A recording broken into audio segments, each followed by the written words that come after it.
ਸਤਨਾਮ।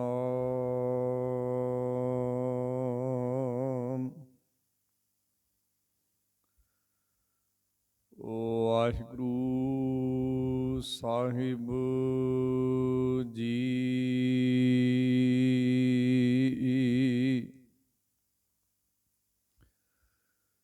ਸੋਏ ਸੁਨੰਦੜੀ ਮੇਰਾ ਤਨ ਮਨ ਮੌਲਾ,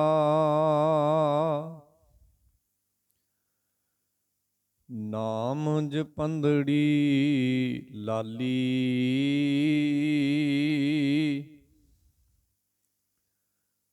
ਪੰਦ ਜੁਲੰਦੜੀ ਮੇਰਾ ਅੰਦਰ ਠੰਡਾ, ਗੁਰ ਦਰਸ਼ਨ ਦੇਖ ਨਿਹਾਲੀ। ਦਰਸ਼ਨ ਦੇਖ ਜੀਵਾਂ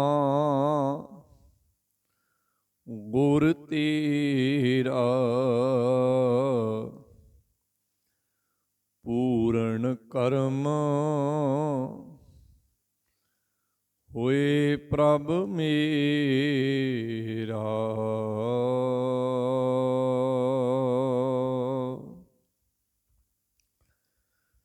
ਸਤਨਾਮ।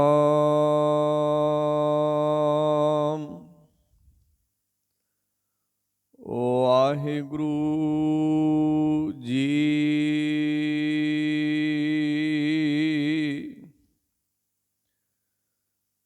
ਬਾਬੁਲ ਦਿਤੜੀ ਦੂਰ ਨ ਆਵੈ, ਘਰ ਪਈਐ ਬਲਰਾਮ ਜੀਓ। ਰਹਿਸੀ ਵੇਖ ਹਦੂਰ, ਪਿਰ ਰਾਵੀ ਕਰ ਸੋਹੀਐ ਬਲਰਾਮ ਜੀਓ। ਸਾਚੇ ਪਿਰ ਲੋੜੀ ਪ੍ਰੀਤਮ ਜੋੜੀ, ਮਤ ਪੂਰੀ ਪਰਦਾਨੇ। ਸੰਜੋਗੀ ਮੇਲਾ ਥਾਨ ਸੁਹੇਲਾ, ਗੁਣਵੰਤੀ ਗੁਰ ਗਿਆਨੇ। ਸਤ ਸੰਤੋਖ ਸਦਾ ਸਚ ਪੱਲੈ, ਸਚ ਬੋਲੇ ਪਿਰ ਪਾਏ। ਨਾਨਕ ਵਿਛੜ ਨਾ ਦੁਖ ਪਾਏ,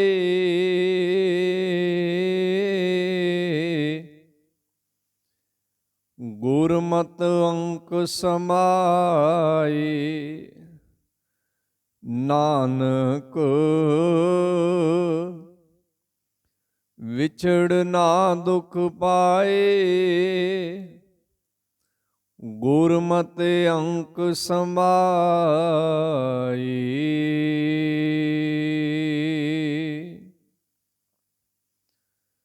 ਸਾਹਿਬ ਸਤਿਗੁਰੂ ਗੁਣੀ ਨਿਦਾਨ ਪਾਤਸ਼ਾਹ ਸ੍ਰੀ ਗੁਰੂ ਗ੍ਰੰਥ ਸਾਹਿਬ ਮਹਾਰਾਜ ਜੀ ਦੀ ਮੁਬਾਰਕ ਅੰਮ੍ਰਿਤਮਈ ਬਾਣੀ ਦੇ ਵਿੱਚੋਂ ਸ਼ਹੀਦਾਂ ਦੇ ਸਿਰ ਤਾਜ ਸਾਹਿਬ ਸਤਿਗੁਰੂ ਜੀ ਦਾ ਉਚਾਰਨ ਕੀਤਾ ਗਿਆ ਬਚਨ, ਜੋ ਰਾਗ ਸੂਹੀ ਦੇ ਅੰਦਰ ਸ਼ੰਤ ਰੂਪ ਵਿੱਚ ਪਾਵਨ ਅੰਗ 763 ਤੇ ਸੁਭਾਇਮਾਨ ਹੈ, ਦੇ ਵਿੱਚੋਂ ਆਪ ਜੀ ਨੇ ਅਖੀਰਲੇ ਬੰਦ ਦਾ ਪਾਠ ਸ਼ਰਵਣ ਕੀਤਾ ਹੈ। ਇਸ ਮੁਕੰਮਲ ਸ਼ੰਤ ਦੇ ਅੰਦਰ 4 ਬੰਦ ਸਨ। 3 ਬੰਦਾਂ ਦੀ ਵਿਚਾਰ ਆਪ ਜੀ ਗੁਰੂ ਮਹਿਰਮਤ ਸਦਕਾ ਸ਼ਰਵਣ ਕਰ ਚੁੱਕੇ ਹੋ। ਅੱਜ ਅਖੀਰਲੇ ਬੰਦ ਦੀ ਵਿਚਾਰ ਇਸ ਸ਼ੰਤ ਦੇ ਕੀਤੀ ਜਾਏਗੀ। ਸੋ ਇੱਕ ਵਾਰ ਗੁਰੂ ਮਹਾਰਾਜ ਜੀ ਦੀ ਬਖਸ਼ੀ ਹੋਈ ਫਤਿਹ ਪ੍ਰਵਾਨ ਕਰਨੀ, ਕਹਿਣਾ ਜੀ ਵਾਹਿਗੁਰੂ ਜੀ ਕਾ ਖਾਲਸਾ, ਵਾਹਿਗੁਰੂ ਜੀ ਕੀ ਫਤਿਹ। ਸਤਿਗੁਰੂ ਸਾਹਿਬ ਅੱਜ ਦੇ ਇਸ ਪਵਿੱਤਰ ਬਚਨ ਅੰਦਰ ਇੱਕ ਉਦਾਹਰਣ ਤੋਂ ਆਪਣੀ ਗੱਲ ਸ਼ੁਰੂ ਕਰਦੇ ਹਨ। ਬਾਬੁਲ ਦਿਤੜੀ ਦੂਰ ਨਾ ਆਵੇ, ਘਰ ਪਈਐ ਬਲਰਾਮ ਜੀਓ। ਬਾਬੁਲ ਕਹਿੰਦੇ ਹਨ ਲੜਕੀ ਦੇ ਪਿਤਾ ਨੂੰ। ਸਤਿਗੁਰੂ ਜੀ ਕਹਿੰਦੇ ਹਨ ਕਿ ਜਿਵੇਂ ਸੰਸਾਰਕ ਤੌਰ ਤੇ ਇੱਕ ਪਿਤਾ ਆਪਣੀ ਧੀ ਨੂੰ ਆਪਣੇ ਘਰ ਤੋਂ ਤੋਰਦਾ ਹੈ ਅਤੇ ਉਹ ਸਹੁਰੇ ਘਰ ਜਾਂਦੀ ਹੈ, ਉਹਨੂੰ ਇਉਂ ਮਹਿਸੂਸ ਹੁੰਦਾ ਹੈ ਕਿ ਉਸ ਦੀ ਧੀ ਉਸ ਦੇ ਘਰ ਤੋਂ ਬੜੀ ਦੂਰ ਚਲੀ ਗਈ ਹੈ, ਉਹਨੂੰ ਇਉਂ ਮਹਿਸੂਸ ਹੁੰਦਾ ਹੈ। ਪਰ ਸਤਿਗੁਰੂ ਜੀ ਜਿਸ ਵਿਆਹ ਦਾ ਜ਼ਿਕਰ ਇੱਥੇ ਕਰ ਰਹੇ ਹਨ, ਜਿਵੇਂ ਕਿ ਅਸੀਂ ਪਿਛਲੇਰੇ ਦਿਨਾਂ ਤੋਂ ਵਿਚਾਰ ਰਹੇ ਹਾਂ ਕਿ ਇੱਥੇ ਜਿਸ ਵਿਆਹ ਦਾ ਜ਼ਿਕਰ ਹੈ ਉਹ ਸੰਸਾਰਕ ਤੌਰ ਤੇ ਹੋਏ ਵਿਆਹ ਦਾ ਜ਼ਿਕਰ ਨਹੀਂ। ਸੰਸਾਰਕ ਤੌਰ ਤੇ ਵਿਆਹ ਦੀ ਉਦਾਹਰਣ ਜ਼ਰੂਰ ਹੈ, ਪਰ ਇੱਥੇ ਵਿਆਹ ਹੈ ਜੀਵ ਇਸਤਰੀ ਦਾ ਤੇ ਪਰਮੇਸ਼ਰ ਦਾ, ਜਿਸ ਨੂੰ ਗੁਰਬਾਣੀ ਦੇ ਅੰਦਰ ਸਤਿਗੁਰੂ ਜੀ ਨੇ ਮਿਲਾਪ ਵੀ ਆਖਿਆ, ਮਿਲਣਾ ਵੀ ਆਖਿਆ, ਵਿਆਹ ਵੀ ਆਖਿਆ, ਸਮਾਉਣਾ ਵੀ ਆਖਿਆ। ਸੋ ਗੁਰਦੇਵ ਕਹਿੰਦੇ ਜਿਵੇਂ ਇੱਕ ਬਾਪ ਇਉਂ ਮਹਿਸੂਸ ਕਰਦਾ ਹੈ ਕਿ ਉਹਦੀ ਧੀ ਉਹਦੇ ਤੋਂ ਦੂਰ ਚਲੀ ਗਈ ਹੈ, ਉਸ ਨੂੰ ਛੱਡ ਕੇ ਚਲੀ ਗਈ ਹੈ, ਪਰ ਜੋ ਵਿਆਹ ਪਰਮੇਸ਼ਰ ਦੇ ਨਾਲ ਹੋ ਰਿਹਾ ਹੈ ਉੱਥੇ ਇਸ ਤਰ੍ਹਾਂ ਦਾ ਮਹਿਸੂਸ ਨਹੀਂ ਹੋਏਗਾ। ਬਾਬੁਲ ਦਿਤੜੀ, ਬਾਬੁਲ ਨੇ ਆਪਣੀ ਧੀ ਦੇ ਦਿੱਤੀ ਹੈ, ਤੋਰ ਦਿੱਤੀ ਹੈ, ਵਿਆਹ ਦਿੱਤੀ ਹੈ, ਪਰ ਗੁਰਦੇਵ ਕਹਿੰਦੇ ਦੂਰ ਨਾ ਆਵੇ, ਪਰ ਉਹ ਜ਼ਿਆਦਾ ਦੂਰ ਨਹੀਂ ਗਈ। ਸੰਸਾਰਕ ਤਰ ਤੇ ਵਿਆਹ ਹੁੰਦਾ ਹੈ ਤੇ ਮਾਂ-ਬਾਪ ਨੂੰ ਮਹਿਸੂਸ ਹੁੰਦਾ ਹੈ ਕਿ ਧੀ ਦੂਰ ਚਲੀ ਗਈ ਹੈ, ਹੁਣ ਉਹ ਸਾਡਾ ਘਰ ਛੱਡ ਗਈ ਹੈ। ਪਰ ਸਤਿਗੁਰੂ ਜੀ ਇੱਥੇ ਕਹਿੰਦੇ ਜੇ ਕੋਈ ਜੀਵ ਇਸਤਰੀ ਪਰਮੇਸ਼ਰ ਦੇ ਨਾਲ ਵਿਆਹ ਕਰਦੀ ਹੈ, ਮਿਲਾਪ ਕਰਦੀ ਹੈ, ਤੇ ਉਹਨੂੰ ਇਉਂ ਮਹਿਸੂਸ ਨਹੀਂ ਹੋਏਗਾ ਕਿ ਉਹ ਆਪਣੇ ਬਾਬੁਲ ਤੋਂ ਦੂਰ ਚਲੀ ਗਈ। ਇਹਦਾ ਭਾਵ ਕੀ ਹੈ?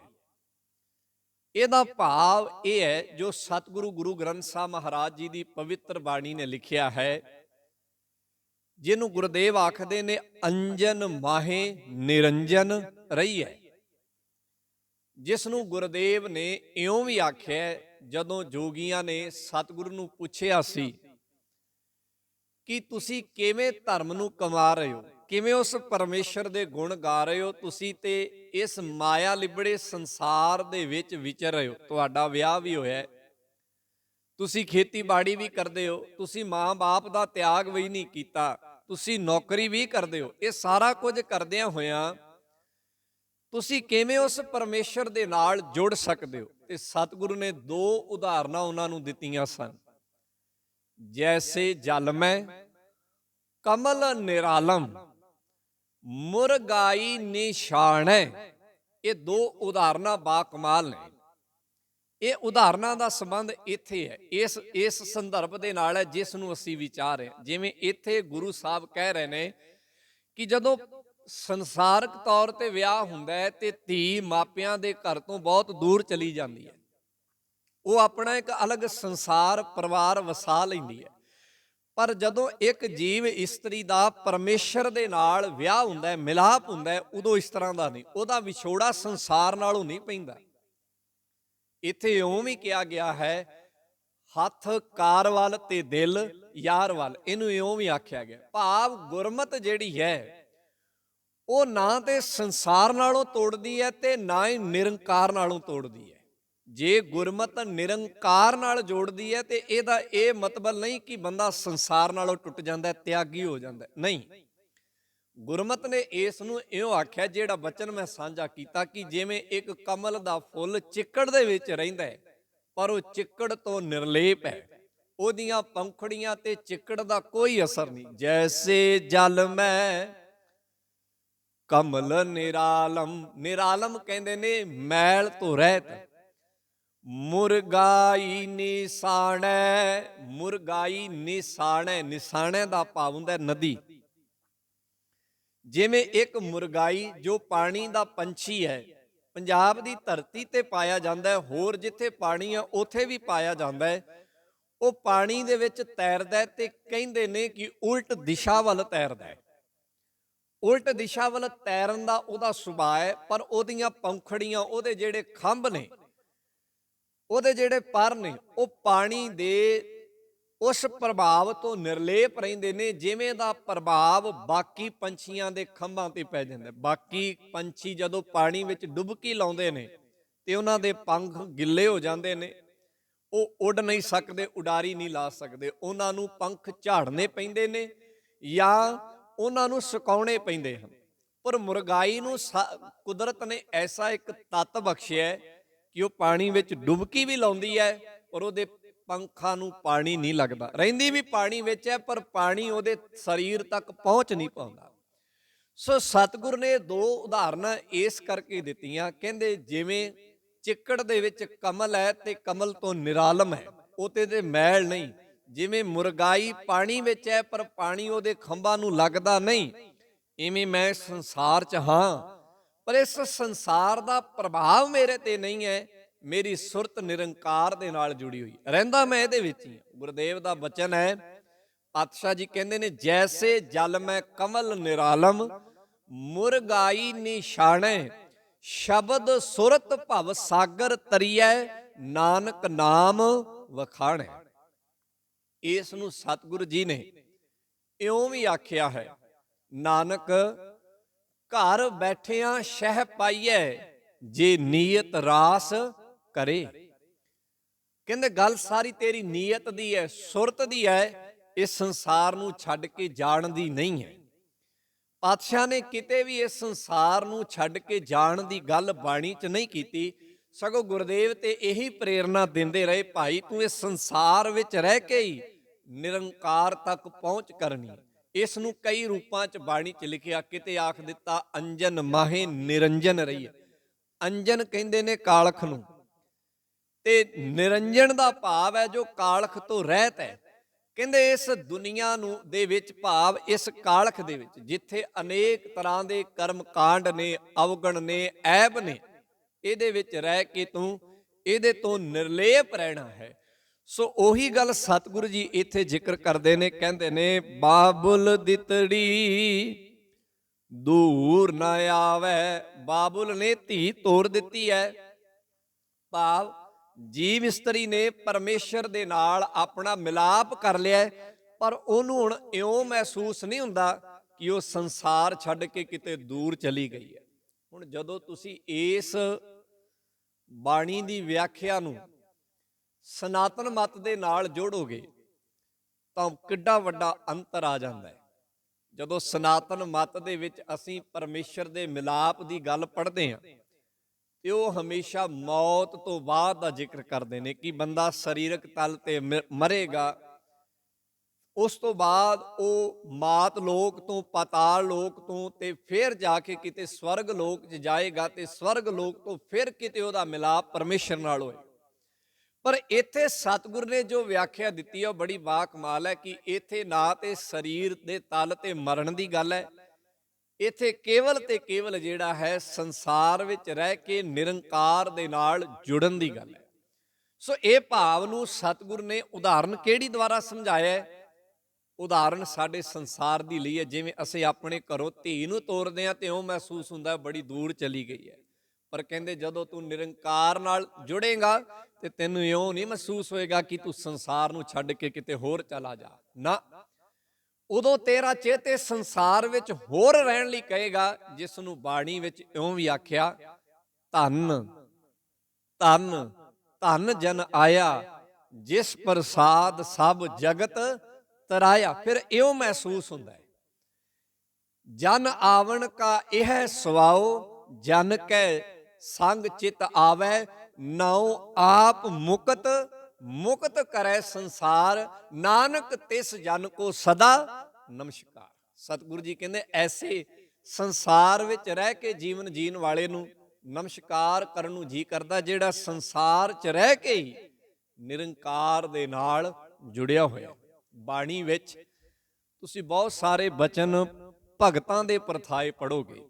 ਭਗਤ ਰਵਿਦਾਸ ਸਾਹਿਬ ਜੀ ਦੇ ਪ੍ਰਥਾਏ, ਭਗਤ ਕਬੀਰ ਸਾਹਿਬ ਜੀ ਦੇ ਪਰਥਾਏ, ਭਗਤ ਨਾਮਦੇਵ ਜੀ ਦੇ ਪਰਥਾਏ, ਜਿਹੜੇ ਗੁਰੂ ਸਾਹਿਬ ਨੇ ਲਿਖੇ ਨੇ ਜਾਂ ਭੱਟ ਸਾਹਿਬਾਨ ਨੇ ਲਿਖੇ ਨੇ, ਉਹਨਾਂ ਨੂੰ ਧਿਆਨ ਨਾਲ ਪੜ੍ਹਿਓ। ਬੜੇ ਥਾਵਾਂ ਤੇ ਸਤਿਗੁਰੂ ਜੀ ਇਹਨਾਂ ਭਗਤਾਂ ਤੋਂ ਬਲਿਹਾਰ ਜਾਣ ਦੀ ਗੱਲ ਕਰਦੇ ਨੇ। ਕਿਤੇ ਉਹਨਾਂ ਨੂੰ ਉਹ ਲੱਖਾਂ ਦਾ ਕਹਿੰਦੇ ਨੇ, ਕਿਤੇ ਉਹਨਾਂ ਨੂੰ ਕਹਿੰਦੇ ਨੇ ਕਿ ਇਹ ਭਗਤ ਤੇ ਰੱਬ ਦਾ ਰੂਪ ਨੇ। ਐਸਾ ਕਿਉਂ ਆਖਿਆ? ਕਿਉਂਕਿ ਉਹਨਾਂ ਨੇ ਇਹਨਾਂ ਭਗਤਾਂ ਦੇ ਜੀਵਨ ਚੋਂ ਆਹ ਜਿਹੜੀ ਗੱਲ ਮਹਿਸੂਸ ਕੀਤੀ ਸੀ, ਜਿਹਦਾ ਜ਼ਿਕਰ ਹੁਣ ਮੈਂ ਕਰ ਰਿਹਾ, ਕਿ ਉਹ ਸੰਸਾਰ ਨੂੰ ਛੱਡ ਕੇ ਕਿਤੇ ਗਏ ਨਹੀਂ, ਸੰਸਾਰ ਵਿੱਚ ਰਹਿ ਕੇ ਹੀ ਉਹਨਾਂ ਨੇ ਨਿਰੰਕਾਰ ਦੀ ਗੱਲ ਕੀਤੀ। ਬਾਬਾ ਕਬੀਰ ਸਾਹਿਬ ਦੀ ਬਾਣੀ ਵਿੱਚ ਇੱਕ ਬਚਨ ਬੜਾ ਕਮਾਲ ਦਾ ਇਸੇ ਪ੍ਰਥਾਏ ਮੈਂ ਤੁਹਾਡੇ ਨਾਲ ਸਾਂਝਾ ਕਰ ਰਿਹਾ। ਬਾਬਾ ਕਬੀਰ ਸਾਹਿਬ ਦੀ ਬਾਣੀ 'ਚ ਜ਼ਿਕਰ ਹੈ ਉਹ ਸੰਵਾਦ ਹੈ, ਦੋ ਜਣਿਆਂ ਦੀ ਆਪਸ 'ਚ ਗੱਲਬਾਤ ਹੈ। ਪਹਿਲਾਂ ਵੀ ਕਈ ਵਾਰ ਤੁਸਾਂ ਨੇ ਸੁਣੀ ਹੈ, ਪਰ ਉਹ ਗੱਲਬਾਤ ਇਸੇ ਹੀ ਸੰਦਰਭ ਦੇ ਵਿੱਚ ਹੈ ਜਿਹੜੇ ਸੰਦਰਭ ਨੂੰ ਅੱਜ ਅਸੀਂ ਵਿਚਾਰ ਰਹੇ ਹਾਂ, ਕਿ ਸੰਸਾਰ ਨੂੰ ਛੱਡ ਕੇ ਨਿਰੰਕਾਰ ਤੱਕ ਨਹੀਂ ਜਾਇਆ ਜਾ ਸਕਦਾ, ਸੰਸਾਰ ਦੇ ਵਿੱਚ ਰਹਿ ਕੇ ਨਿਰੰਕਾਰ ਤੱਕ ਜਾਇਆ ਜਾ ਸਕਦਾ। ਗੁਰਮਤਿ ਇਹ ਕਹਿੰਦੀ ਹੈ, ਕਿਉਂਕਿ ਗੁਰਮਤਿ ਦਾ ਮੰਨਣਾ ਹੈ ਇਹ ਜਗ ਸੱਚੇ ਕੀ ਹੈ ਕੋਠੜੀ, ਸੱਚੇ ਕਾ ਵਿੱਚ ਵਾਸ। ਜੇ ਕੋਈ ਇਹ ਮੰਨ ਬੈਠਾ ਕਿ ਇਸ ਨੂੰ ਛੱਡ ਕੇ ਕਿਤੇ ਹੋਰ ਉਹਨੂੰ ਜਾ ਕੇ ਮਿਲਾਂਗਾ, ਤੇ ਸਤਿਗੁਰੂ ਜੀ ਕਹਿੰਦੇ ਉਹਦਾ ਇਹ ਭਰਮ ਹੈ, ਉਹਦਾ ਇਹ ਵਹਿਮ ਹੈ। ਇਹੀ ਵਹਿਮ ਕਦੀ ਭਗਤ ਤ੍ਰਿਲੋਚਨ ਜੀ ਦੇ ਮਨ 'ਚ ਆਇਆ ਸੀ।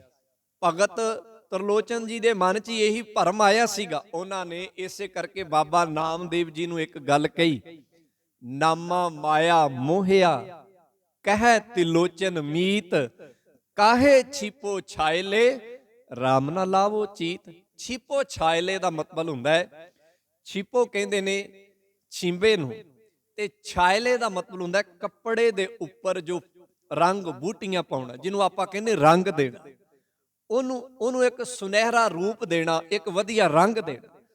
ਭਗਤ ਤ੍ਰਿਲੋਚਨ ਜੀ ਭਗਤ ਨਾਮਦੇਵ ਜੀ ਦੀ ਕਾਰ ਨੂੰ ਵੇਖ ਕੇ, ਜੋ ਉਹ ਕੰਮ ਕਰਦੇ ਸਨ, ਕਿ ਨਾਮਦੇਵ ਜੀ ਤੁਸੀਂ ਸਾਰੀ ਦਿਹਾੜੀ ਆਪਣੀ ਕਾਰ ਹੀ ਕਰਦੇ ਰਹਿੰਦੇ ਹੋ, ਕੰਮ ਹੀ ਕਰਦੇ ਰਹਿੰਦੇ ਹੋ, ਜਦੋਂ ਤੁਹਾਡੇ ਕੋਲ ਆਈਏ ਤੁਸੀਂ ਆਪਣੀ ਖੱਡੀ ਦੇ ਵਿੱਚ ਲੱਗੇ ਹੁੰਦੇ ਹੋ, ਰੰਗ ਰੰਗਦੇ ਰਹਿੰਦੇ ਹੋ, ਤੁਸੀਂ ਰੱਬ ਦੀ ਬੰਦਗੀ ਕਦੋਂ ਕਰਦੇ ਹੋ? ਕਿਉਂਕਿ ਤ੍ਰਿਲੋਚਨ ਜੀ ਦੇ ਮਨ 'ਚ ਇਹ ਸੀਗਾ ਕਿ ਇਹ ਸੰਸਾਰਕ ਕੰਮਕਾਰ ਛੱਡ ਕੇ ਹੀ ਰੱਬ ਦਾ ਨਾਮ ਜਪਿਆ ਜਾ ਸਕਦਾ। ਇਸ ਕਰਕੇ ਉਹਨਾਂ ਨੇ ਸਵਾਲ ਕੀਤਾ ਸੀ ਕਿ ਨਾਮਾ ਮਾਇਆ ਮੋਹਿਆ ਕਹਿ ਤਿਲੋਚਨ ਮੀਤ, ਕਿ ਇਹ ਤਿਲੋਚਨ ਮੀਤ ਇਹ ਗੱਲ ਕਹਿ ਰਿਹਾ ਕਿ ਨਾਮਾ ਮਾਇਆ ਦੇ ਵਿੱਚ ਇੰਨਾ ਕੁ ਮੋਹਿਆ ਪਿਆ ਹੈ ਕਿ ਸਾਰੀ ਦਿਹਾੜੀ ਆਪਣੇ ਕੰਮ 'ਚ ਹੀ ਲੱਗਾ ਰਹਿੰਦਾ, ਰੱਬ ਦਾ ਨਾਮ ਕਦੋਂ ਲੈਂਦਾ? ਕਿਉਂਕਿ ਉਹਨਾਂ ਦੇ ਮੁਤਾਬਕ ਕੰਮ ਅਲੱਗ ਚੀਜ਼ ਹੈ, ਰੱਬ ਦਾ ਨਾਮ ਅਲੱਗ ਚੀਜ਼ ਹੈ। ਉਹ ਦੋ ਚੀਜ਼ਾਂ ਮੰਨੀ ਬੈਠੇ ਸਨ। ਪਰ ਜਦੋਂ ਗੁਰਮਤਿ ਨੂੰ ਪੜ੍ਹੀਏ, ਗੁਰਮਤਿ ਨੇ ਇਹਨਾਂ ਨੂੰ ਦੋ ਨਹੀਂ ਮੰਨਿਆ।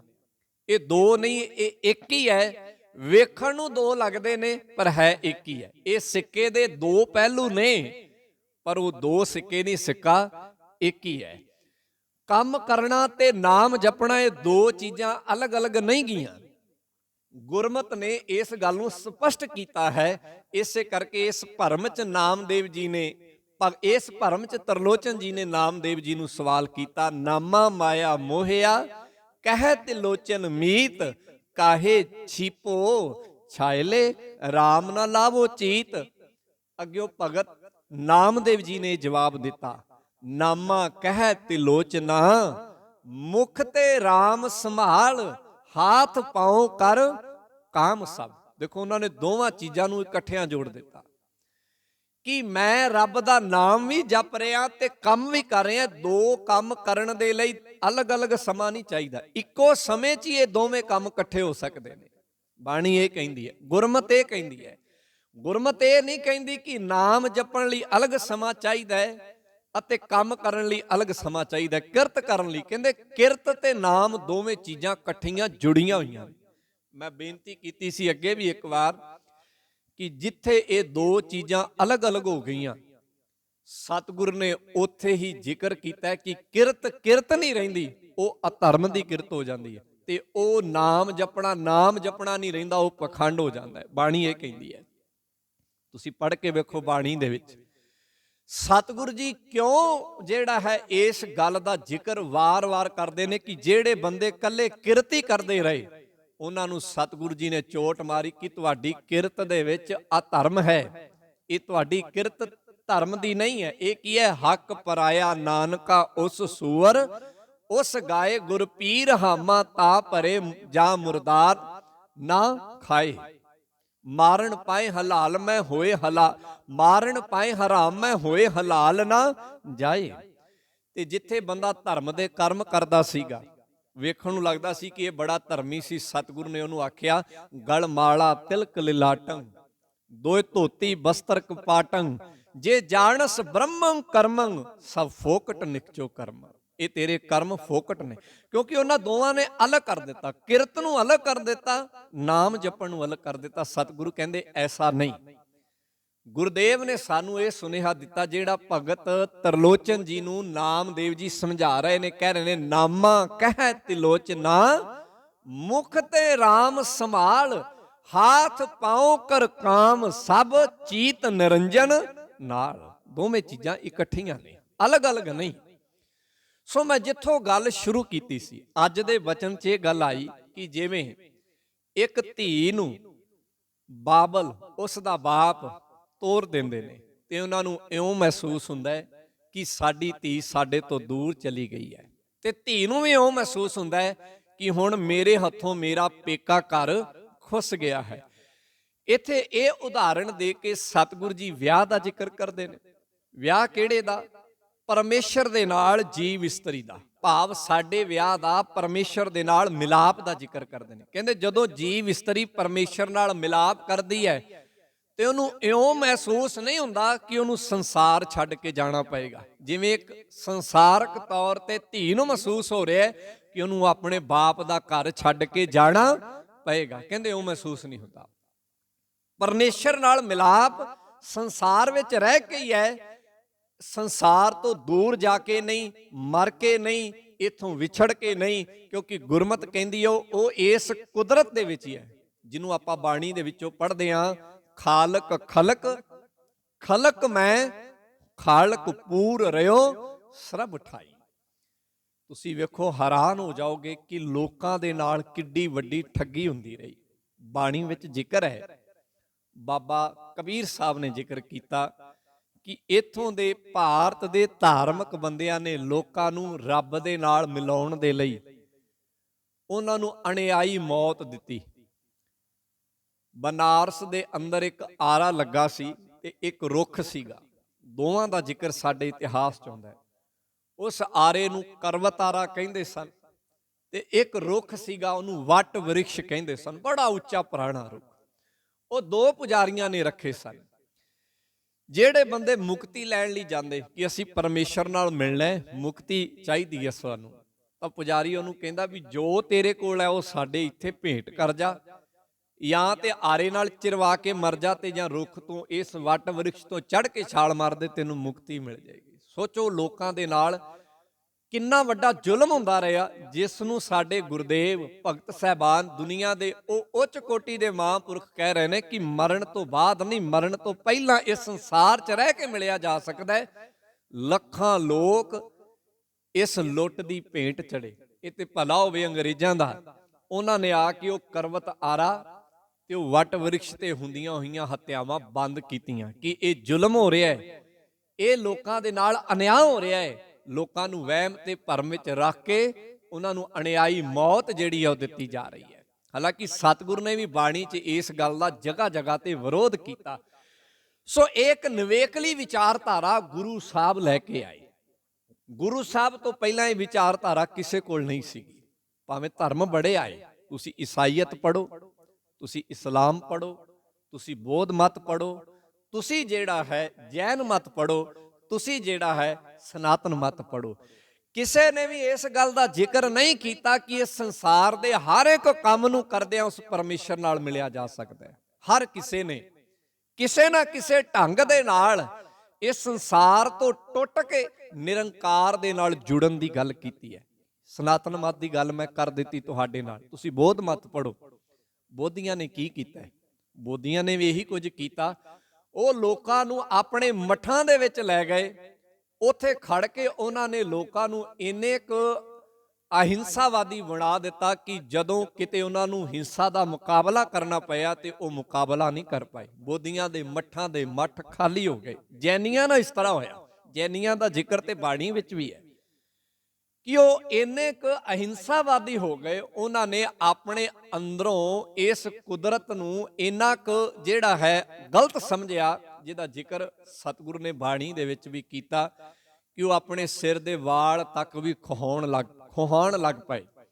ਮਾਝ ਕੀ ਵਾਰ ਦੇ ਵਿੱਚ ਇਸ ਗੱਲ ਦਾ ਜ਼ਿਕਰ ਹੈ। ਜੇ ਤੁਸੀਂ ਇਸਲਾਮ ਮਤ ਦਾ ਜ਼ਿਕਰ ਪੜੋ, ਆਸਾ ਕੀ ਵਾਰ ਤੁਸੀਂ ਪੜ੍ਹਦੇ ਹੋ, ਜਿਹੜੀ ਆਪਾਂ ਪੌੜੀ ਸ਼ਲੋਕ ਪੜ੍ਹਦੇ ਆ, ਮਿੱਟੀ ਮੁਸਲਮਾਨ ਕੀ ਪੇੜੈ ਪਈ ਘੁਮਿਆਰ, ਇਹਦੇ ਚ ਪੜ੍ਹ ਕੇ ਵੇਖੋ ਕਾਹਦਾ ਜ਼ਿਕਰ ਹੈ। ਇਸੇ ਗੱਲ ਦਾ ਹੀ ਜ਼ਿਕਰ ਹੈ। ਉਹ ਕਹਿੰਦੇ ਜੇ ਮੁਸਲਮਾਨ ਨੂੰ ਸਾੜ ਦਿੱਤਾ ਜਾਏਗਾ ਤੇ ਉਹ ਪਰਮੇਸ਼ਰ ਨਾਲ ਨਹੀਂ ਮਿਲੇਗਾ, ਉਹਨੂੰ ਦੱਬਾਂਗੇ ਤੇ ਮਿਲੇਗਾ। ਇਹਦਾ ਮਤਲਬ ਹੈ ਉਹ ਵੀ ਇਹ ਮੰਨਦੇ ਨੇ ਕਿ ਮੌਤ ਤੋਂ ਬਾਅਦ ਹੀ ਮਿਲਣਾ ਹੈ। ਜੇ ਤੁਸੀਂ ਈਸਾਈਅਤ ਪੜੋ ਤੇ ਉੱਥੇ ਵੀ ਇਸ ਗੱਲ ਦਾ ਜ਼ਿਕਰ ਹੈ। ਇਹ ਤੇ ਧੰਨ ਨੇ ਗੁਰੂ ਨਾਨਕ ਸਾਹਿਬ ਸੱਚੇ ਪਾਤਸ਼ਾਹ ਮਹਾਰਾਜ, ਜਿਹੜੇ ਇਹ ਬਖਸ਼ਿਸ਼ਾਂ ਸਾਡੇ ਤੇ ਕਰਕੇ, ਸੰਸਾਰ ਤੇ ਕਰਕੇ ਗਏ ਕਿ ਦੁਨੀਆ ਦੇ ਲੋਕੋ ਕੁਝ ਵੀ ਛੱਡਣ ਦੀ ਲੋੜ ਨਹੀਂ, ਸੰਸਾਰ ਦੀ ਇੱਕ ਵੀ ਚੀਜ਼ ਤਿਆਗਣ ਦੀ ਲੋੜ ਨਹੀਂ ਹੈ। ਜੋ ਵਾਹਿਗੁਰੂ ਨੇ ਬਾਹਰ ਪੈਦਾ ਕੀਤਾ ਇਹਨੂੰ ਛੱਡਣ ਦੀ ਲੋੜ ਨਹੀਂ। ਕਿਉਂ? ਬਾਣੀ ਕਹਿੰਦੀ ਹੈ ਪੂਰੇ ਕਾ ਕੀਆ ਸਭ ਕੁਛ ਪੂਰਾ। ਜੋ ਸਾਨੂੰ ਬਾਹਰ ਨਜ਼ਰ ਆ ਰਿਹਾ ਉਹਦਾ ਕੀਤਾ ਪੂਰਾ ਹੈ, ਉਹਦੇ 'ਚ ਕੋਈ ਕਮੀ ਨਹੀਂ। ਜੇ ਉਹਨੇ ਧੀ ਦਿੱਤੀ ਹੈ ਤੇ ਉਹਦੇ 'ਚ ਕੋਈ ਕਮੀ ਨਹੀਂ ਕਿ ਇਹਨੂੰ ਛੱਡ ਕੇ ਜਾਣ ਦੀ ਲੋੜ। ਜੇ ਉਹਨੇ ਪੁੱਤਰ ਦਿੱਤਾ ਹੈ ਤੇ ਇਹਨੂੰ ਛੱਡ ਕੇ ਜਾਣ ਦੀ ਲੋੜ ਨਹੀਂ। ਉਹਦਾ ਪੂਰੇ ਕਾ ਕੀਆ ਸਭ ਕੁਛ ਪੂਰਾ, ਵੱਧ ਘੱਟ ਕਿਛ ਨਹੀਂ, ਇਹਦੇ 'ਚ ਕੋਈ ਕਮੀ ਨਹੀਂ। ਕਮੀ ਕਿੱਥੇ ਹੈ? ਗੁਰਦੇਵ ਕਿਹੜੀ ਚੀਜ਼ ਨੂੰ ਤਿਆਗਣ ਦਾ ਜ਼ਿਕਰ ਕਰਦੇ ਨੇ ਕਿ ਕਿਹਨੂੰ ਤੂੰ ਛੱਡਣਾ ਹੈ? ਇਹਨੂੰ ਛੱਡਣ ਦੀ ਗੱਲ ਕਿਤੇ ਨਹੀਂ ਹੈ। ਗੁਰਦੇਵ ਕਹਿੰਦੇ ਨੇ ਤਿਆਗਣ ਨੀਕਾ, ਕਾਮ ਕ੍ਰੋਧ ਲੋਭ ਮੋਹ ਤਿਆਗਣਾ, ਜਾਗਣ ਨੀਕਾ ਹਰ ਕੀਰਤਨ ਮੈਂ ਜਾਗਣਾ। ਇੱਕ ਲਿਮਟ ਤੋਂ ਬਾਹਰ ਵਧਿਆ ਹੋਇਆ ਕਾਮ ਤਿਆਗ, ਇੱਕ ਲਿਮਟ ਤੋਂ ਬਾਹਰ ਵਧਿਆ ਹੋਇਆ ਕ੍ਰੋਧ ਤਿਆਗ, ਇੱਕ ਲਿਮਟ ਤੋਂ ਬਾਅਦ ਵਧਿਆ ਹੋਇਆ ਅਹੰਕਾਰ ਤਿਆਗ। ਇਹ ਸਾਰੀਆਂ ਚੀਜ਼ਾਂ ਜਿੰਨੀਆਂ ਕੁਦਰਤ ਨੇ ਤੈਨੂੰ ਦਿੱਤੀਆਂ ਨੇ ਉਨੀਆਂ ਦੀ ਤੂੰ ਵਰਤੋਂ ਕਰ। ਉਸ ਤੋਂ ਵਧੇਰੇ ਜੋ ਤੂੰ ਵਰਤੇਂਗਾ ਤੇ ਉਹਨੂੰ ਤਿਆਗ ਦੇ। ਸਾਰਾ ਨਾ ਤੇ ਕਾਮ ਤਿਆਗਣ ਦਾ ਜ਼ਿਕਰ ਹੈ ਬਾਣੀ 'ਚ, ਨਾ ਸਾਰਾ ਕ੍ਰੋਧ ਤਿਆਗਣ ਦਾ ਜ਼ਿਕਰ ਹੈ। ਇਸ ਗੱਲ ਨੂੰ ਸਮਝਿਓ। ਕਿਤੇ ਸੋਚਿਓ ਕਿ ਕ੍ਰੋਧ ਨੂੰ ਅਸੀਂ ਆਪਣੇ ਅੰਦਰੋਂ ਹੀ ਪੁੱਟ ਦੇਣਾ, ਨਹੀਂ। ਸਤਿਗੁਰ ਨੇ ਇਸ ਗੱਲ ਨੂੰ ਬੜਾ ਸੋਹਣਾ ਤੇ ਵਧੀਆ ਤਰੀਕੇ ਦੇ ਨਾਲ ਸਮਝਾਇਆ। ਇਹ ਜਿੱਥੇ ਪੰਜ ਤੱਤ ਸਾਡੇ ਸਰੀਰ ਨੂੰ ਲੱਗੇ ਨੇ, ਉੱਥੇ ਇਹ ਪੰਜ ਚੀਜ਼ਾਂ ਸਾਡੇ ਸਰੀਰ ਨੂੰ ਚਲਾ ਰਹੀਆਂ ਨੇ। ਅਸੀਂ ਤਾਂ ਹੀ ਕਾਰ ਵਿਹਾਰ ਕਰਦੇ ਹਾਂ। ਇਹਨਾਂ ਦਾ ਅੱਗੇ ਜਾ ਕੇ ਜ਼ਿਕਰ ਆਏਗਾ, ਮੈਂ ਵਿਸਤਾਰ ਸਹਿਤ ਜ਼ਿਕਰ ਕਰਾਂਗਾ। ਮਤਾ ਸੋਚਣਾ ਗੁਰਦੇਵ ਜੀ ਕਹਿੰਦੇ ਨੇ ਕਿ ਤਿਆਗਣ ਨੀਕਾ ਕਾਮ ਕ੍ਰੋਧ, ਮਤਲਬ ਕਾਮ ਸਾਰਾ ਹੀ ਖਤਮ ਕਰ ਦੇਣਾ। ਨਹੀਂ, ਐਸਾ ਜ਼ਿਕਰ ਨਹੀਂ ਹੈ ਬਾਣੀ 'ਚ। ਕਾਮ ਦੀ ਉਹ ਵਾਸ਼ਨਾ ਖਤਮ ਕਰਨੀ ਹੈ ਜੋ ਤੁਹਾਨੂੰ ਤੁਹਾਡੇ ਦਰ ਤੋਂ ਕਿਸੇ ਦਰ ਤੇ ਲੈ ਕੇ ਜਾਂਦੀ ਹੈ। ਤੁਸੀਂ ਕ੍ਰੋਧ ਨੂੰ ਉਸ ਥਾਂ ਤੋਂ ਖਤਮ ਕਰਨਾ ਹੈ ਜੋ ਕ੍ਰੋਧ ਤੁਹਾਨੂੰ ਤੁਹਾਡੇ ਦਰ ਤੋਂ, ਜਿਹਨੂੰ ਆਪਾਂ ਕਹਿੰਦੇ ਨਾ ਬੰਦਾ ਗੁੱਸੇ 'ਚ ਆ ਕੇ ਆਪਣੇ ਤੋਂ ਬਾਹਰ ਹੋ ਗਿਆ, ਉਹ ਖਤਮ ਕਰਨਾ ਹੈ। ਵੈਸੇ ਕ੍ਰੋਧ ਤੈਨੂੰ ਚਾਹੀਦਾ ਹੈ। ਗੁਰਦੇਵ ਕਹਿੰਦੇ ਲੋਭ ਉਹ ਤਿਆਗਣਾ ਹੈ ਜਿਹੜਾ ਲੋਭ ਤੈਨੂੰ ਤੇਰੇ ਦੂਜੇ ਦੇ ਦਰ ਤੇ ਲੈ ਕੇ ਜਾਂਦਾ ਹੈ। ਵੈਸੇ ਲੋਭ ਦੀ ਤੈਨੂੰ ਲੋੜ ਹੈ, ਇਹ ਸਮਝਿਓ, ਇਸ ਗੱਲ ਨੂੰ ਸਮਝਿਓ। ਤਾਂ ਹੀ ਬਾਣੀ ਦੇ ਵਿੱਚ ਜਦੋਂ ਕੁੱਤੇ ਦੀ ਉਦਾਹਰਨ ਆਉਂਦੀ ਹੈ ਤੇ ਉਹ ਕਾਹਦੇ ਵਾਸਤੇ ਆਉਂਦੀ ਹੈ? ਉਹ ਇਸ ਕਰਕੇ ਆਉਂਦੀ ਹੈ ਲੋਭ ਦੇ ਪ੍ਰਤਾਏ, ਕਿ ਜਦੋਂ ਉਹਦੇ ਅੰਦਰ ਦੀ ਲਾਲਸਾ ਵੱਧ ਜਾਂਦੀ ਹੈ ਤਾਂ ਉਹ ਆਪਣੇ ਮਾਲਕ ਨੂੰ ਛੱਡ ਕੇ ਕਿਸੇ ਹੋਰ ਦੇ ਦਰਵਾਜ਼ੇ ਤੇ ਚਲਾ ਜਾਂਦਾ ਹੈ। ਬਸ ਆਹ ਚੀਜ਼ ਤਿਆਗਣ ਦੀ ਲੋੜ ਹੈ, ਸਾਰਾ ਲੋਭ ਤਿਆਗਣ ਦੀ ਲੋੜ ਨਹੀਂ।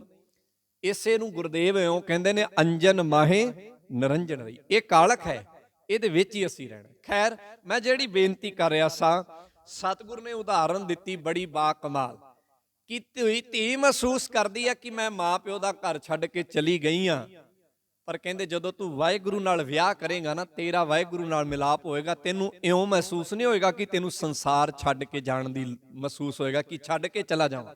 ਨਹੀਂ, ਤੇਰਾ ਇੱਥੇ ਰਹਿਣ ਨੂੰ ਚਿੱਤ ਕਰੇਗਾ, ਸੇਵਾ ਕਰਨ ਨੂੰ ਚਿੱਤ ਕਰੇਗਾ, ਇਸ ਕੁਦਰਤ ਨੂੰ ਨਿਹਾਰਨ ਦਾ ਚਿੱਤ ਕਰੇਗਾ। ਤੇਰੇ ਅੰਦਰੋਂ ਆਵਾਜ਼ ਆਏਗੀ, ਬਲਿਹਾਰੀ ਕੁਦਰਤ ਵਸਿਆ ਤੇਰਾ ਅੰਤ ਨਾ ਜਾਈ ਲਖਿਆ। ਤੇਰੇ ਅੰਦਰੋਂ ਆਵਾਜ਼ ਆਏਗੀ ਵਿਸਮਾਦ ਨਾਦ, ਰੱਬਾ ਤੇਰੇ ਨਾਦ ਆਵਾਜ਼ਾਂ ਬੜੀਆਂ ਬਾ ਕਮਾਲ ਨੇ। ਵਿਸਮਾਦ ਨਾਦ, ਵਿਸਮਾਦ ਵੇਦ, ਵਿਸਮਾਦ ਜੀ, ਵਿਸਮਾਦ ਭੇਦ ਵਿਸਮਾਦ ਰੂਪ ਵਿਸਮਾਦ ਰੰਗ ਵਿਸਮਾਦ ਨਾਂਗੇ ਫਿਰੈ ਜੰਤ। ਇਹ ਵਿਸਮਾਦ ਤੇਰੇ ਅੰਦਰ ਪੈਦਾ ਹੋਏਗਾ। ਇਸ ਕੁਦਰਤ ਵਿੱਚੋਂ ਤੂੰ ਵਿਸਮਾਦ ਨੂੰ ਮਹਿਸੂਸ ਕਰੇਗਾ। ਤੈਨੂੰ ਇਹਨੂੰ ਛੱਡ ਕੇ ਜਾਣ ਨੂੰ ਤੇਰੇ ਮਨ 'ਚ ਇਹ ਗੱਲ ਨਹੀਂ ਆਏਗੀ। ਉਹੀ ਗੱਲ ਗੁਰਦੇਵ ਇੱਥੇ ਜ਼ਿਕਰ ਕਰਦੇ, ਕਹਿੰਦੇ ਬਾਬੁਲ ਦਿਤੜੀ ਦੂਰ ਨ ਆਵੈ, ਘਰ ਪਈਐ ਬਲਰਾਮ ਜੀਓ, ਰੈਸੀ ਵੇਖ ਹਦੂਰ ਪਿਰ ਰਾਵੀ, ਕਰ ਸੋਈਐ ਬਲਰਾਮ ਜੀਓ। ਰਹਿਸੀ ਵੇਖ ਹਦੂਰ, ਉਹ ਆਪਣੇ ਆਪ ਨੂੰ ਆਪਣੇ ਪਤੀ ਦੇ ਕੋਲ, ਪਰਮੇਸ਼ਰ ਦੇ ਕੋਲ, ਭਾਵੇਂ ਇਸ ਕੁਦਰਤ ਵਿੱਚ ਹੀ ਵਾਹਿਗੁਰੂ ਨੂੰ ਵੇਖ ਕੇ ਬੜੀ ਖੁਸ਼ ਹੁੰਦੀ ਹੈ ਕਿ ਇੱਥੇ ਹੀ ਮੇਰਾ ਪਤੀ ਹੈ ਤੇ ਇੱਥੇ ਹੀ ਮੇਰਾ ਪਰਿਵਾਰ ਹੈ, ਸਾਰਾ ਕੁਝ ਇਕੱਠਾ ਹੀ ਹੈ, ਮੈਨੂੰ ਇਹਨੂੰ ਛੱਡ ਕੇ ਜਾਣ ਦੀ ਲੋੜ ਨਹੀਂ ਪਈ। ਉਹ ਬੜੀ ਖੁਸ਼ ਹੋਈ। ਘਰ ਸੋਈਐ ਬਲਰਾਮ ਜੀਓ, ਉਹਨੂੰ ਇਹ ਸੰਸਾਰ ਰੂਪੀ ਘਰ ਬੜਾ ਸੋਹਣਾ ਲੱਗਣ ਲੱਗ ਪਿਆ। ਬਾਣੀ 'ਚ ਦੋਵਾਂ ਗੱਲਾਂ ਦਾ ਜ਼ਿਕਰ ਹੈ। ਇੱਕ ਜ਼ਿਕਰ ਹੈ ਕਿ ਇਹ ਸੰਸਾਰ ਬੜਾ ਭੈੜਾ ਲੱਗਦਾ ਹੈ। ਕਦੋਂ ਲੱਗਦਾ ਹੈ? ਜਦੋਂ ਸਤਿਗੁਰੂ ਜੀ ਕਹਿੰਦੇ ਨੇ ਤੈਨੂੰ ਪਰਮੇਸ਼ਰ ਦੇ ਅਹਿਸਾਸ ਨੂੰ ਤੂੰ ਮਾਣਿਆ ਨਹੀਂ, ਉਦੋਂ ਤੂੰ ਇਹ ਸੰਸਾਰ ਤੈਨੂੰ ਬੜਾ ਖੌਫਨਾਕ ਲੱਗਦਾ ਹੈ। ਉਹਨੂੰ ਜੰਗਲ ਵਰਗਾ ਕਿਹਾ ਜਾਂ ਪਿਹਾਵਲਾ ਵੀ ਕਿਹਾ ਬਾਣੀ 'ਚ, ਜਾਂ ਇਸ ਨੂੰ ਘੁੰਮਣ ਘੇਰੀ ਵਰਗਾ ਵੀ ਕਿਹਾ। ਪਰ ਜਦੋਂ ਕਹਿੰਦੇ ਤੂੰ ਵਾਹਿਗੁਰੂ ਦਾ ਅਹਿਸਾਸ ਇਸ ਸੰਸਾਰ 'ਚ ਮਾਣਦਾ ਤੇ ਇਹ ਤੈਨੂੰ ਬੜਾ ਸੋਹਣਾ ਲੱਗਦਾ ਹੈ। ਕਹਿੰਦੇ ਘਰ ਸੋਈਐ ਬਲਰਾਮ ਜੀਓ, ਸਾਚੇ ਪਿਰ ਲੋੜੀ ਪ੍ਰੀਤਮ ਜੋੜੀ, ਮਤ ਪੂਰੀ ਪਰਦਾਨੇ। ਸੱਚੇ ਪਿਰ ਨਾਲ ਉਹ ਜੁੜ ਗਈ ਹੈ, ਉਹਦੀ ਮਤ ਜਿਹੜੀ ਹੈ ਉਹ ਬੜੀ ਵਧੀਆ ਬਣ ਗਈ ਹੈ। ਮਤ ਪੂਰੀ ਪ੍ਰਧਾਨੇ, ਮਤ ਘੜੀ ਗਈ ਹੈ, ਜਿਹਨੂੰ ਆਪਾਂ ਬਾਣੀ ਚੋਂ ਪੜ੍ਹਦੇ ਹਾਂ, ਤਿੱਥੈ ਘੜੀਐ ਸੁਰਤ ਮਤ ਮਨ ਬੁੱਧ। ਤਿੱਥੈ ਘੜੀਐ ਸੁਰਾਂ ਸਿੱਧਾਂ ਕੀ ਸੁਧ, ਭਾਵ ਉੱਥੇ ਸਾਡੀ ਮਤ ਵਾਹਿਗੁਰੂ ਨਾਲ ਮਿਲਾਪ ਤੋਂ ਬਾਅਦ ਘੜੀ ਜਾਂਦੀ ਹੈ। ਅੱਛੀ ਮਤ, ਚੰਗੀ ਮਤ ਆ ਗਈ। ਸੰਜੋਗੀ ਮੇਲਾ ਥਾਨ ਸੁਹੇਲਾ, ਗੁਣਵੰਤੀ ਗੁਰ ਗਿਆਨੀ। ਬੜੇ ਸੰਜੋਗ ਨਾਲ ਇਹ ਮੇਲ ਹੋਇਆ। ਜਿਵੇਂ ਆਪਾਂ ਕਹਿੰਦੇ ਆ ਨਾ, ਚੰਗਾ ਕਿਤੇ ਸਾਡੀ ਧੀ ਨੂੰ ਘਰ ਲੱਭ ਜਾਏ, ਤੇ ਆਪਾਂ ਕਹਿੰਦੇ ਆ ਸੁਭੈਕੀ ਕਹਿੰਦੇ ਆ ਕਿ ਇਹ ਤੇ ਸੰਜੋਗ ਹੀ ਬੜੇ ਵਧੀਆ ਸੀਗੇ ਕਿ ਸਾਡੀ ਧੀ ਨੂੰ ਐਡਾ ਵਧੀਆ ਘਰ ਲੱਭ ਗਿਆ, ਐਡਾ ਸੋਹਣਾ ਪਰਿਵਾਰ ਲੱਭ ਗਿਆ, ਐਡਾ ਸੋਹਣਾ ਲਾੜਾ ਲੱਭ ਗਿਆ। ਆਪਾਂ ਵੀ ਕਈ ਵਾਰੀ ਕਹਿੰਦੇ ਆ। ਤੇ ਜੇ ਕੋਈ ਮਾੜਾ ਟਿੱਕਰ ਜਾਏ ਤੇ ਆਪਾਂ ਕਹਿੰਦੇ ਆ ਇਹਦੇ ਤੇ ਸੰਜੋਗ ਹੀ ਮਾੜੇ ਸਨ, ਇਹਦੇ ਤੇ ਸੰਜੋਗ ਹੀ ਭੈੜੇ ਸਨ ਕਿ ਇਹ ਮਾੜਾ ਜੀ ਟੱਕਰ ਗਿਆ। ਇਹ ਸਾਡੀ ਬੋਲੀ ਹੈ, ਉਸੇ ਨੂੰ ਗੁਰਦੇਵ ਨੇ ਵਰਤਿਆ। ਕਹਿੰਦੇ ਸੰਜੋਗੀ ਮੇਲਾ, ਇਹ ਚੰਗੇ ਮੇਰੇ ਭਾਗ ਸਨ ਕਿ ਵਾਹਿਗੁਰੂ ਮੈਨੂੰ ਮਿਲ ਗਿਆ। ਥਾਨ ਸੁਹੇਲਾ, ਮੈਨੂੰ ਇਹ ਸੰਸਾਰ ਚੰਗਾ ਲੱਗਣ ਲੱਗ ਪਿਆ। ਜਿਵੇਂ ਧੀ ਨੂੰ ਵਧੀਆ ਘਰ ਤੇ ਵਧੀਆ ਪਤੀ ਮਿਲ ਜਾਏ, ਉਹੀ ਘਰ ਉਹਦੇ ਲਈ ਸਵਰਗ ਹੈ। ਜੇ ਧੀ ਨੂੰ ਘਰ ਮਾੜਾ ਮਿਲ ਜਾਏ ਤਾਂ ਉਹੀ ਘਰ ਉਹਦੇ ਲਈ ਕੀ ਹੈ? ਨਰਕ ਹੈ। ਤੋ ਕਹਿੰਦੇ ਉਹੀ ਸੰਸਾਰ ਜਿਹੜਾ ਮਾੜਾ ਲੱਗ ਰਿਹਾ ਸੀ ਹੁਣ ਚੰਗਾ ਲੱਗਦਾ ਹੈ। ਗੁਣਵੰਤੀ ਗੁਰ ਗਿਆਨੀ, ਗੁਰੂ ਦੇ ਗਿਆਨ ਨਾਲ ਜੀਵ ਇਸਤਰੀ ਗੁਣਵੰਤੀ ਹੋ ਗਈ ਹੈ। ਸਤ ਸੰਤੋਖ ਸਦਾ ਸੱਚ ਪੱਲੇ, ਉਹਦੇ ਕੋਲ ਸੱਤ ਵੀ ਹੈ, ਧੀ ਕੋਲ ਸੱਤ ਵੀ ਹੈ, ਭਾਵ ਜੀਵ ਇਸਤਰੀ ਕੋਲ ਸੱਤ ਵੀ ਹੈ, ਸੰਤੋਖ ਵੀ ਹੈ, ਸੱਚ ਵੀ ਹੈ। ਸੱਚ ਬੋਲੇ ਫਿਰ ਪਾਏ, ਉਹ ਸੱਚ ਬੋਲਦੀ ਹੈ ਤੇ ਆਪਣੇ ਪਤੀ ਨੂੰ ਚੰਗੀ ਲੱਗਦੀ ਹੈ। ਨਾਨਕ ਵਿਛੜ ਨਾ ਦੁੱਖ ਪਾਏ, ਐਸੀ ਜੀਵ ਇਸਤਰੀ ਪਰਮੇਸ਼ਰ ਰੂਪੀ ਪਤੀ ਨਾਲ ਵਿਛੜ ਕੇ ਕਦੀ ਵੀ ਦੁਖੀ ਨਹੀਂ ਹੁੰਦੀ। ਗੁਰਮਤ ਅੰਕ ਸਮਾਏ, ਉਹ ਗੁਰੂ ਦੀ ਮਤ ਲੈ ਕੇ ਪਰਮੇਸ਼ਰ ਦੇ ਅੰਕ, ਭਾਵ ਉਹਦੀ ਗੋਦੀ ਦੇ ਵਿੱਚ ਸਮਾ ਜਾਂਦੀ, ਉਹਦੇ ਨਾਲ ਮਿਲਾਪ ਕਰ ਲੈਂਦੀ ਹੈ। ਸੋ ਇਸ ਪੂਰੇ ਸ਼ੰਤ ਦੇ ਵਿੱਚ, ਇਹ ਜਿਹੜਾ ਪੂਰਾ ਸ਼ੰਤ ਅਸੀਂ 4 ਦਿਨਾਂ ਤੋਂ ਵਿਚਾਰਿਆ, ਇਹਦੇ ਵਿੱਚ ਜਿਵੇਂ ਅਸੀਂ ਆਪਣੀ ਧੀ ਦੇ ਵਾਸਤੇ ਇੱਕ ਵਰ ਲੱਭਦੇ ਹਾਂ, ਉਹ ਵਰ ਦੀ ਮੰਗ ਕਰਦੀ ਹੈ, ਘਰ ਵਾਲੇ ਵਰ ਲੱਭਦੇ ਨੇ, ਉਹਦੇ ਵਾਸਤੇ ਵਿਆਹ ਰਚਿਆ ਜਾਂਦਾ ਹੈ, ਉਹਦਾ ਵਿਆਹ ਕੀਤਾ ਜਾਂਦਾ ਹੈ। ਸਾਰੇ ਦਾ ਜ਼ਿਕਰ ਇਸ ਸ਼ੰਤ 'ਚ ਕਰਕੇ ਵਾਹਿਗੁਰੂ ਨੇ ਇਹਨੂੰ ਉਦਾਹਰਣ ਦੇ ਤੌਰ ਤੇ ਵਰਤ ਕੇ ਸਤਿਗੁਰੂ ਜੀ ਨੇ ਪਰਮੇਸ਼ਰ ਦੇ ਨਾਲ ਮਿਲਾਪ ਦੀ ਗੱਲ ਇਸ ਬਚਨ ਦੇ ਵਿੱਚ ਕੀਤੀ ਹੈ। ਸੋ ਸਤਿਗੁਰੂ ਜੀ ਹੋਈਆਂ ਭੁੱਲਾਂ ਗਲਤੀਆਂ ਦੀ ਖਿਮਾ ਕਰਨ।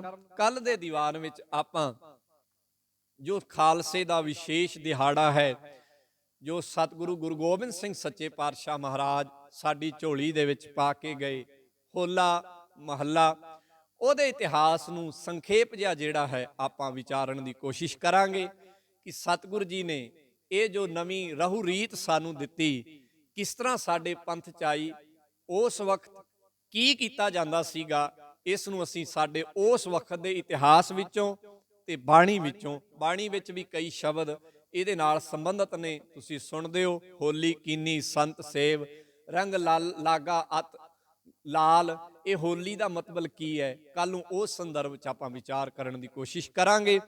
ਹੋਈਆਂ ਭੁੱਲਾਂ ਗਲਤੀਆਂ ਦੀ ਖਿਮਾ ਕਰਨੀ ਜੀ। ਵਾਹਿਗੁਰੂ ਜੀ ਕਾ ਖਾਲਸਾ, ਵਾਹਿਗੁਰੂ ਜੀ ਕੀ ਫਤਿਹ। ਰਾਮ ਕਲੀ ਮਹੱਲਾ ਤੀਜਾ।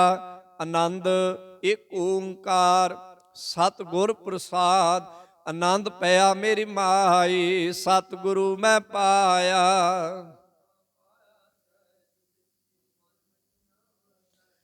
ਰਾਗ ਰਤਨ ਪਰਵਾਰ ਭਰੀਆਂ, ਸ਼ਬਦ ਗਾਵਣ ਆਈਆਂ।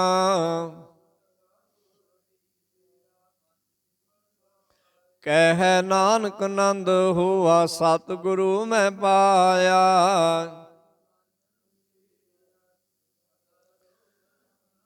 ਹਰ ਨਾ ਰਹੋ ਤੂੰ ਮਨ ਮੇਰੇ, ਦੁਖ ਸਭ ਵਿਸਾਰਨਾ।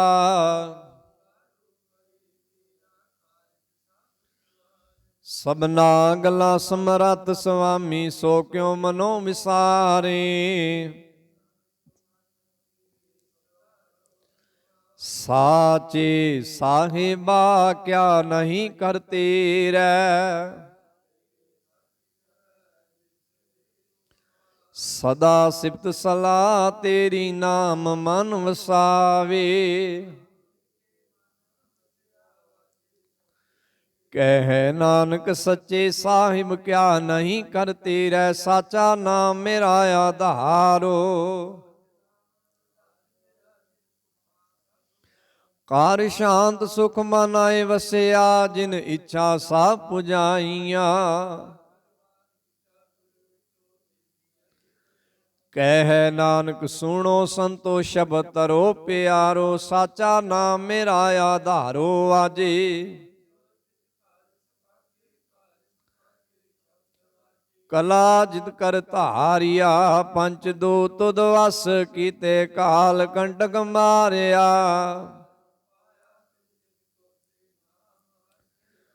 ਕਹਿ ਨਾਨਕ ਤੈ ਸੁਖ ਹੋਆ, ਤਿਤ ਕਰ ਅਨਹਦ ਵਾਜੇ। ਪਾਰ ਬ੍ਰਹਮ ਪ੍ਰਭ ਪਾਇਆ, ਉਤਰੇ ਸਗਲ ਵਿਸੂਰੇ। ਸੰਤ ਸਾਜਨ ਭਏ ਸਰਸੇ, ਪੂਰੇ ਗੁਰ ਤੇ ਜਾਣੀ। ਮਿਨਵੰਤ ਨਾਨਕ ਗੁਰ ਚਰਨ ਲਾਗੇ, ਵਾਜੇ ਅਨਹਦ ਤੂਰੇ। ਸੁਣ ਤੇ ਪੁਨੀਤ ਕਹਿਤੇ ਪਵਿੱਤ, ਸਤਿਗੁਰ ਰਹਾ ਭਰਪੂਰੇ। ਮਿਨਵੰਤ ਨਾਨਕ ਗੁਰ ਚਰਨ ਲਾਗੇ, ਵਾਜੇ ਅਨਹਦ ਤੂਰੇ। ਵਾਹਿਗੁਰੂ ਜੀ ਕਾ ਖਾਲਸਾ, ਵਾਹਿਗੁਰੂ ਜੀ ਕੀ ਫਤਿਹ। ਤੂੰ ਠਾਕੁਰ ਤੁਮ